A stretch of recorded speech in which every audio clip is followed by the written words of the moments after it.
Right. Can you see the slide?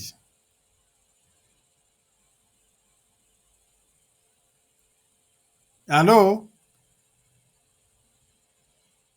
Yes, sir. The threat Yes. Now we can start after a struggle. that is visible. Yeah. Yeah. We are going to talk about weed crop interactions in agricultural systems.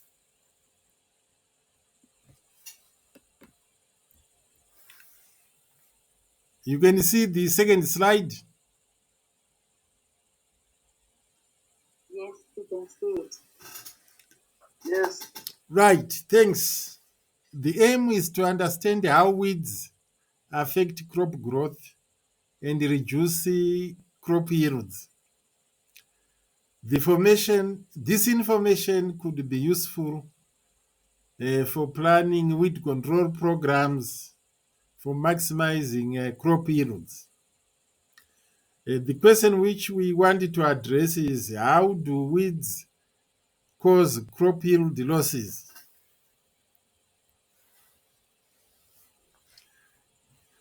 Crops and weeds share the same environment where they obtain water, nutrients, oxygen, carbon dioxide for their growth and survival. They also share the space.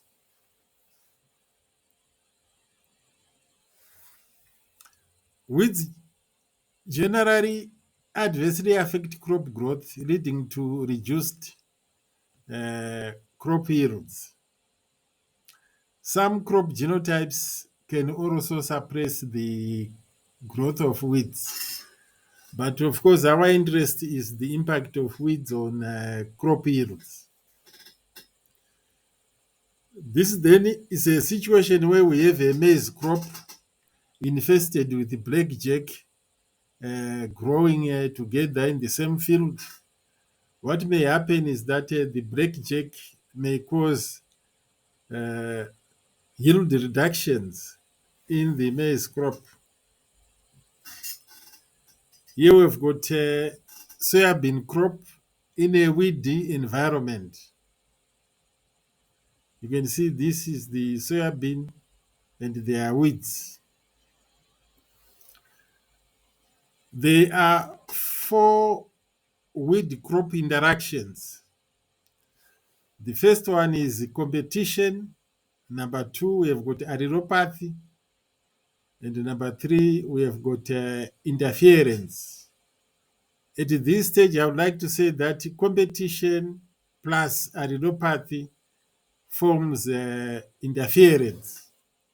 In fact, the two are always operating together. Although many studies report them separately, like a competition may have just people focusing on competition, yet they could be areopathy.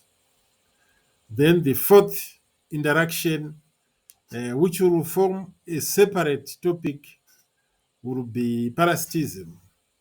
And also a separate topic on areopathy is going to be handled by Dr. Rugari. So, what is competition? It is the process whereby the crops and the weeds engage in a struggle to get limited resources such as light, carbon dioxide, oxygen, water, and nutrients from the environment, usually resulting in reduced crop growth. Now, Grime in 1977 defined uh, weed crop competition as the tendency of neighboring plants to utilize the same quantum of light, ion of mineral nutrient, molecule of water, or a volume of space. This was according to Grime. But what we know is that the plants are trying to get the resources, the same resources. And for one plant to get the resource, there should be some form of competition.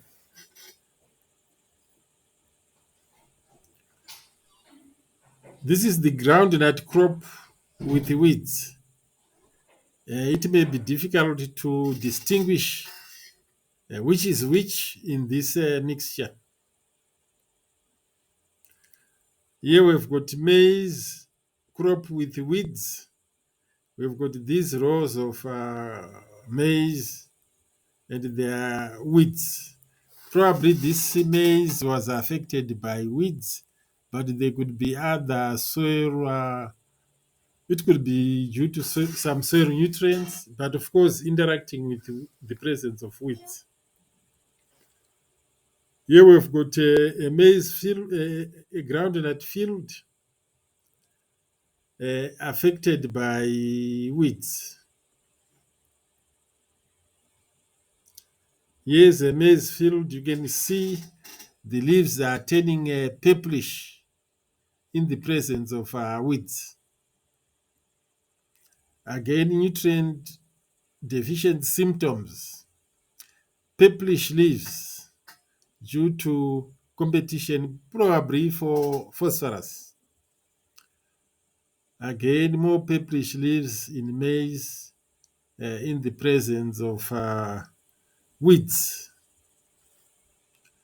Here you can hardly see the maize. There's a lot of Tagetes minuta in these in these fields.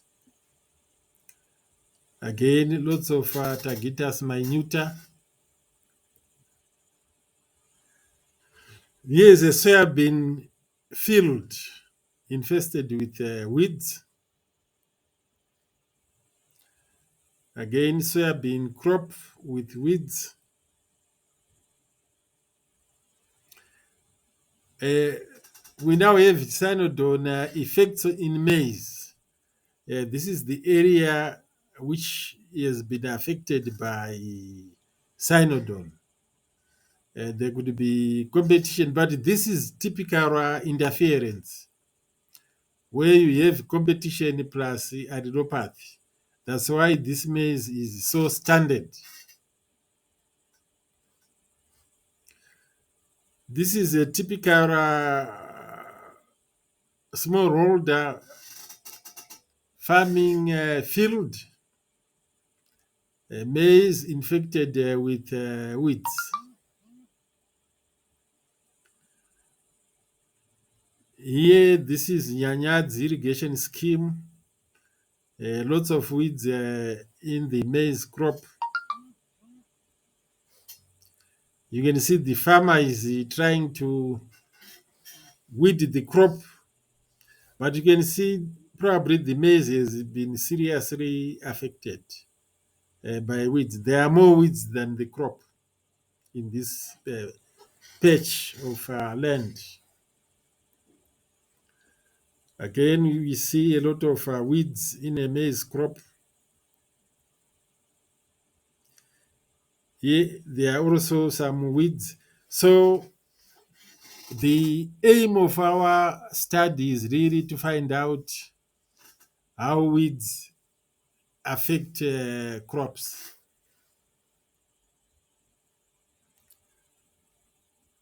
This is the acanthospermum in a maize field. Sometimes we use quadrats to estimate the number of weeds in the field. Now, one of the interactions is adenopathy. Now, in adenopathy, weeds or crops could produce harmful substances, aderochemicals, via leaves or roots, which adversely affect the growth of either weeds or crops. What we term interference is actually a combination of competition and areopathy. This could be the real situation under field conditions. With competition studies frequently reported in literature could be correctly described as interference studies. There is also a relationship known as commensalism. Uh, this is the relationship between unrelated organisms in which one gets benefits from the other without harming it.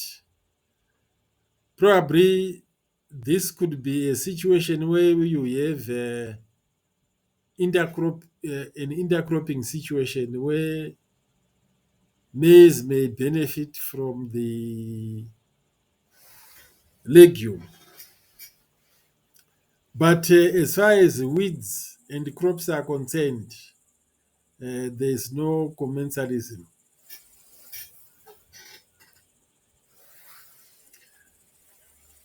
The other relationship is known as parasitism. This is a situation where a plant depends on another plant for its carbon and nutrient requirements. The growth of the host is adversely affected. Now we've got examples of parasitic weeds, Striga asiatica, which can be attached to maize, sorghum, and pearl millet. Alectra vogeri can be attached to cowpeas. Striga forbesii can be attached to maize, sorghum, and millets. Then Striga gesneroides is attached to tobacco and cowpeas. And Cascuta species are attached to lucerne and sometimes to vegetable crops or even tomatoes. This is an example of Striga asiatica in sorghum. This is the Striga asiatica. This is the sorghum. This is in Chundura communal area. Here we have got maize, which is having this parasite Striga asiatica. So after having described briefly the interactions, which are notably competition, which is number one. Number two is areopathy. Then there is interaction, which is actually a combination of the two. Then the fourth one, which is important, is the plant parasitism, which we have just described. Now we are going to move on to talk about plant competition itself.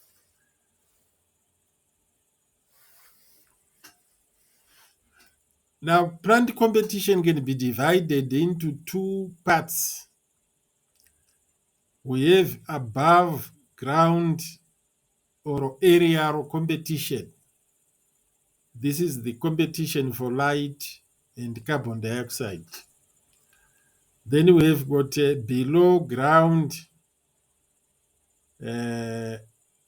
competition or subterranean competition for water, nutrients, and oxygen. So just remember the two: aerial competition and subterranean competition with respect to the resources which are competed for. Then we have forms of competition. Number one, we have got intraspecific competition.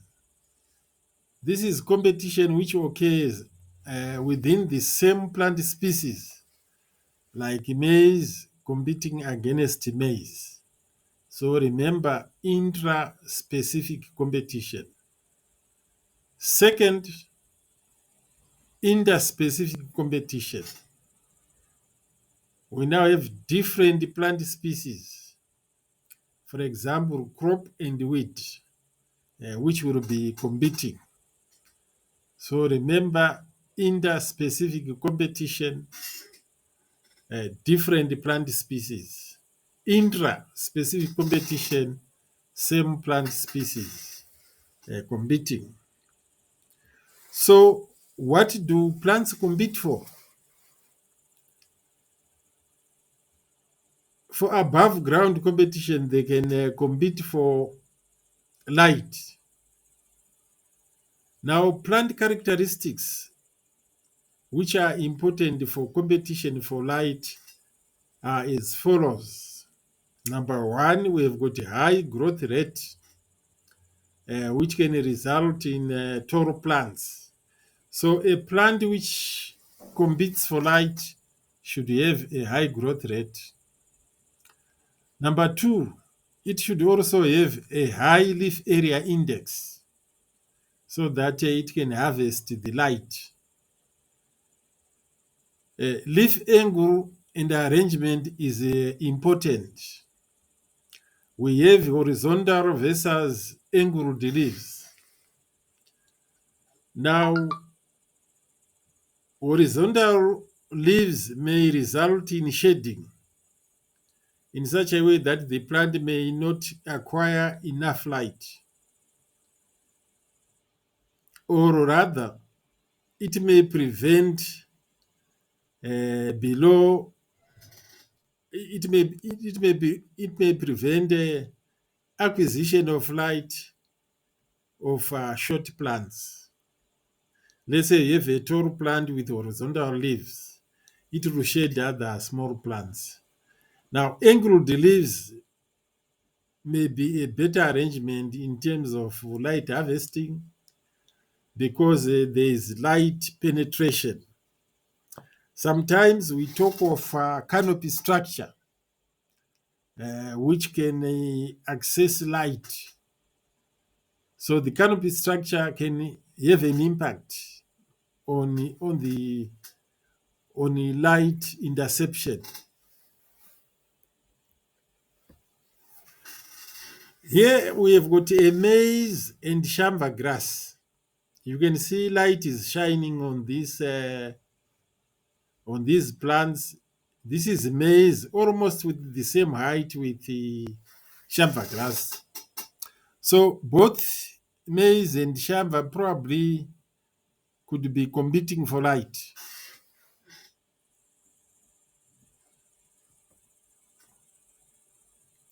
You can see the dark background here whilst light is shining from this end. So some areas may be affected, may not access light, as shown in this slide. So this could be the competition for light. Of course, you may say, there's always plenty of light, but the canopy structures may actually make it impossible for other plants to access light because of shading. Carbon dioxide, we may say there's plenty of carbon dioxide, but plants do compete for carbon dioxide. We have C4 plants, which are said to be more competitive than C3 plants. Anyway, probably at this stage, some of you may have some questions. Anyone with some questions at this stage?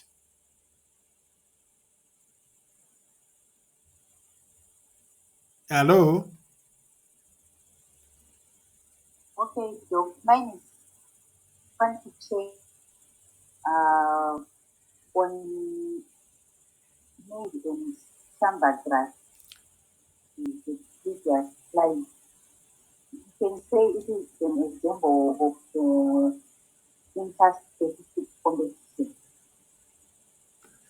Shamba grass and maize, yeah, it is an example of inter-specific competition. Okay, interspecific. Yeah, inter, because we have got weed, shamba grass, crop, maize. All right. Thank you. Any other issues?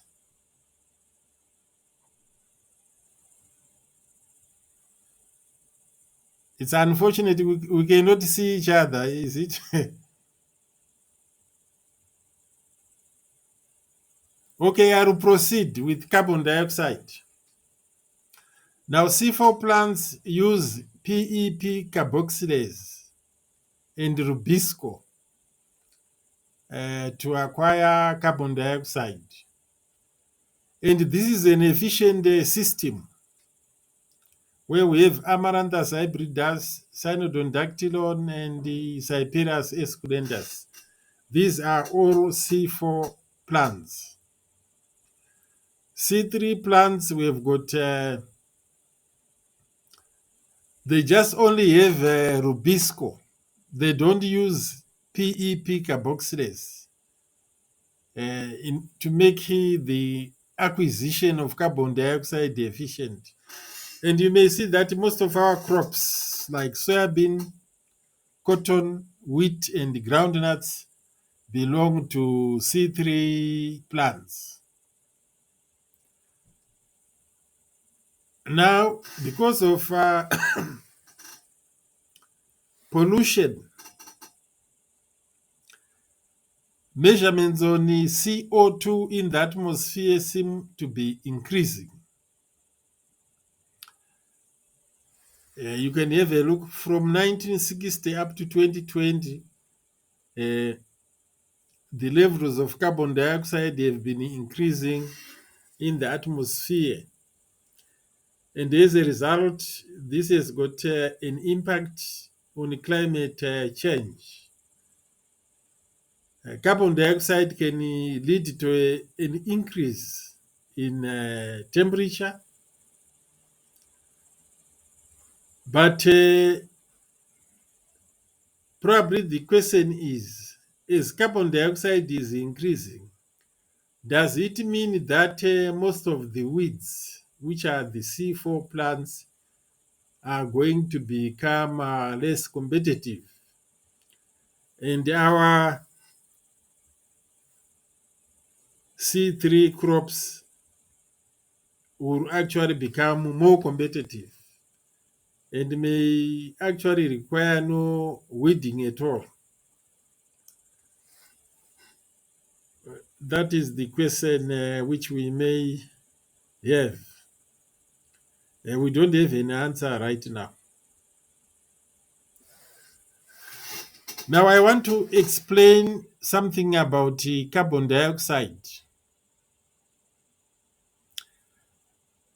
There is actually plenty of carbon dioxide. Therefore, there may not be a direct competition for this resource. And the plants are, are divided into three groups depending on how they fix carbon dioxide to produce carbohydrates. There are three groups of plants: the C3, the C4, and the crassulacean acid metabolism plants, the CAM plants. Now, C3 plants constitute some of the crops, as we have indicated: cotton, soybean, wheat, and the groundnuts. Whereas C4 plants constitute weeds such as Amaranthus species, Cyperus species, and Cynodondactylon.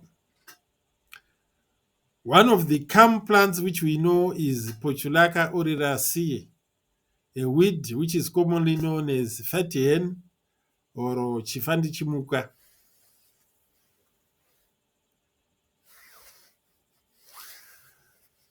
Just a recap on what C3 plants do. Now, one of the problems with the C3 plants is that they are prone to a process known as photorespiration, which takes place under high temperatures and the presence of sunlight.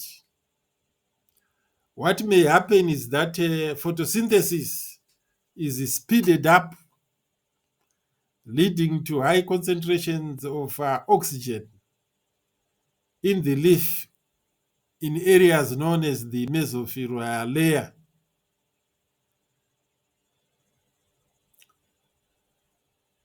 Now, what may also happen is that this mesophyll layer is also where we find carbon dioxide, which is involved in the carbon cycle, which produces the carbohydrates for the plant. And there should be a certain balance of carbon dioxide and oxygen, which determine which process is going to take place. So if we have more of the oxygen and less of the carbon dioxide, that ratio is decreased. And what is going to happen is that this is going to start off the photorespiration process, where an enzyme known as rubisco is going to allow combination of oxygen and ribulose 1,5-bisphosphate to start the process of photorespiration. And as a result of photorespiration, the production of glucose is reduced. Now, once glucose is reduced, it means that ATP production or energy is also reduced, and that energy is required for growth. And once you don't have enough energy for growth, then there is going to be slow growth of the plant. And the slow growth will reduce the competitive ability of that plant. So basically, this is how a C3 plant is likely to be less competitive, because it will support photorespiration, which will reduce energy for growth. Basically, that is the message. This is in contrast to C4 plants, which have resolved the problem of photorespiration. Now, in the C4 plants, what has happened is that oxygen and carbon dioxide can be separated by structural arrangements within the leaf.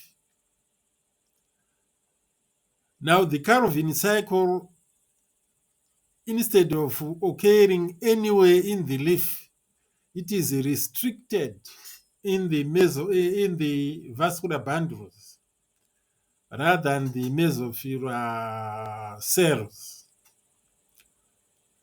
So that process is restricted in the vascular bundles.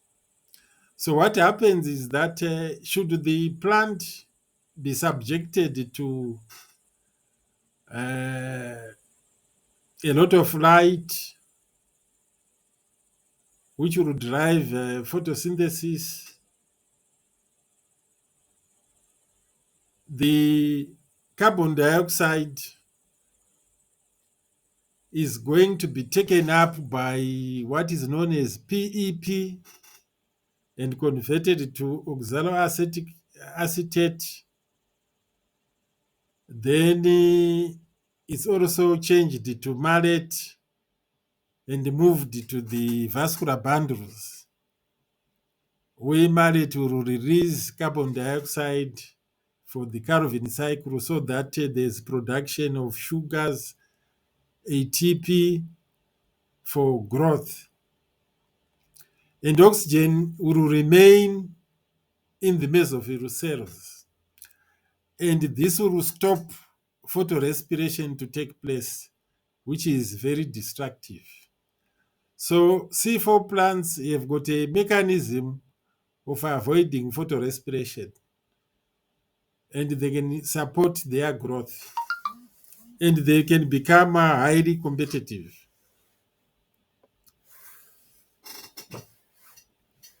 Now, as far as CAM plants are concerned, these have escaped that process by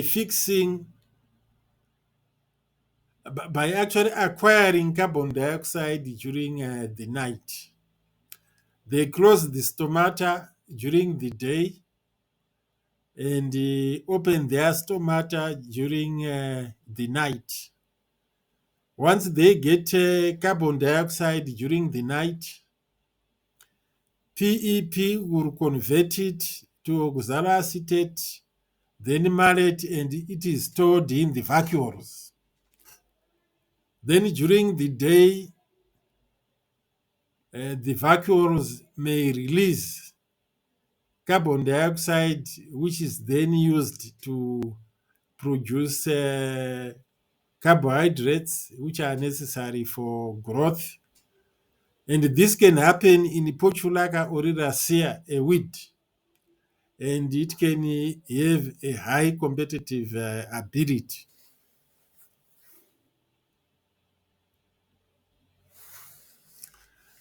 Probably you may have a look at some of these papers with interference with field-grown soybean decreases under elevated carbon dioxide in a first experiment. You may have to follow it up if you are interested in this, in the issue of carbon dioxide. But anyway, we are saying that C4 and the CAM plants are highly competitive compared to C3 plants. And I have highlighted why this is so.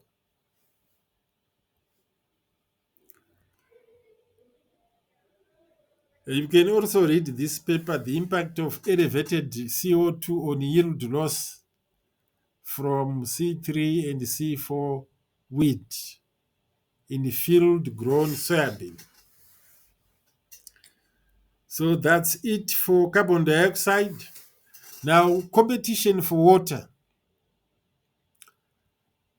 Now, crops in weedy fields or plots show moisture stress earlier than those in weed-free plots. Competition is severe during droughts and in low rainfall areas. This may also depend on root characteristics. Shallow-rooted plants versus deep-rooted plants. Now, if a crop is deep-rooted and a weed is shallow-rooted, probably there's not going to be competition for water.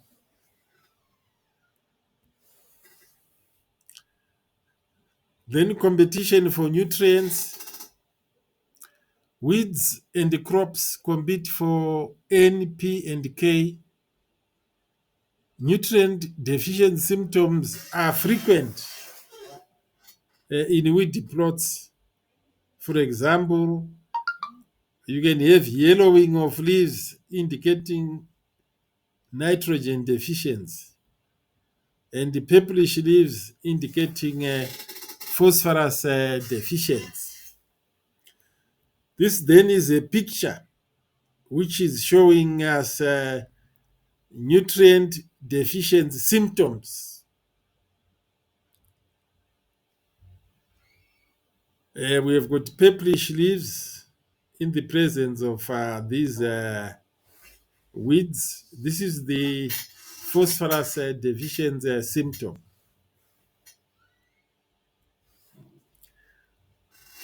So we can actually define competition using this diagram, where we have got a crop in green and a weed in red. We have got the above ground competition, which is competition for light and carbon dioxide, and below ground or subterranean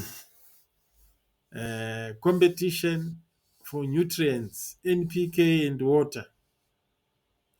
So it's quite a struggle for the resources.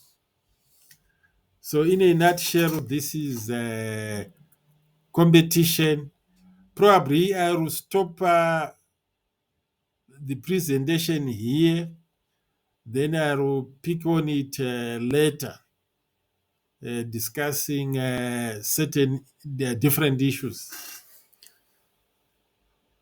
So I will stop sharing.